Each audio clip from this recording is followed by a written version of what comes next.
think part of the problem with Meghan and Harry is the fact that if they did something genuinely and it came through on the screen that they weren't doing it simply for their own vested interests, you might feel a little bit kinder towards them. But as I told you the other day, there's always that little kick in the boot, isn't there, from both of them, whether it be Harry moaning about the fact that he feels slighted and the media are against him and all that sort of stuff. Yet the media are against any major name. It's as simple as that. It happens wherever you go. And what's interesting, on their recent interview with CBS, you could see the fact that they were working in all the things that they wanted to get put forward for themselves. And it should have been about, obviously, the terrible situation that many people have encountered with online bullying. But no, they can't let go of the thread. And Meghan, very swiftly, very quickly, of course, unveiled this latest threat. As ever, let me explain. Hi, good to see you. Thank you so much as ever for your time. Are you all right? Now, by the way, you know, it's funny, a lot of people are asking me, Neil, you were back at Downing Street. Did you see Larry? Pointed out in the other videos, no, nowhere to be seen. Where is he? I know. We need him to take charge, don't we? I think Larry could do a better job. Let's be honest, he's seen off more prime ministers, hasn't it? I mean, you know, and, you know, when you think about it, you do kind of, all the policemen, you know, I have to say, the British Metropolitan Police, they all treat him very well. You know, I have to tell you that. He is their little mascot, and I think they're all a bit frightened of him. He's a bit tetchy, you know, Larry. Not the warm, cuddly cat you might think.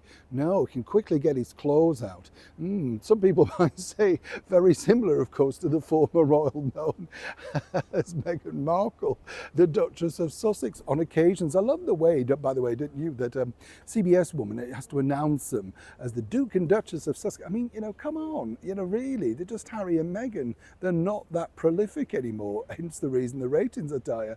But what's interesting here is, I told you a while back now about how Meghan and her team, you know, they had touted around this book, you know, and it was an idea that she could at least not necessarily write a full story, because clearly she couldn't keep to that one, she can't remember, but her period, of course, in the royal family would be fascinating to many people.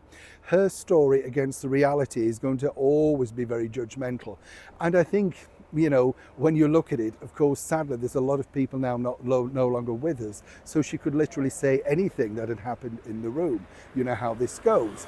So she used the CBS interview to point out, if you remember, when she was talking about her personal trauma, many people do not believe that personal trauma, you know. A lot of people have called her out online. Eminent sort of broadcasters on television have said the same thing. The bottom line really is it's her version, her story, and clearly she's re-putted it out there again. But many people cannot believe that she could not have received any assistance given the access that she had while she was inside the British monarchy. There you go. But the line, of course, was that she hadn't scratched the surface, was there simply for one reason. But publishers were there to take note, to say, look, this is a good story, but you need to cough up the handbag, come up with the money. You see, as I pointed out to you before, she's not been offered mega bucks like Prince Harry for his book Spare. And that is because they don't see her as a selling point, you know.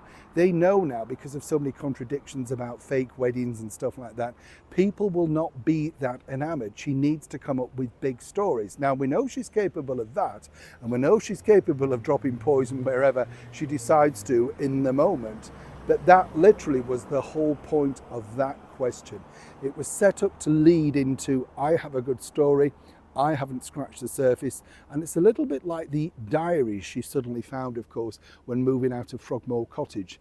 Everything is very much calculated in the world of celebrity to make sure that the people out there are ready to open the checkbook. Will it work this time though? Neil Sean in the very heart of London.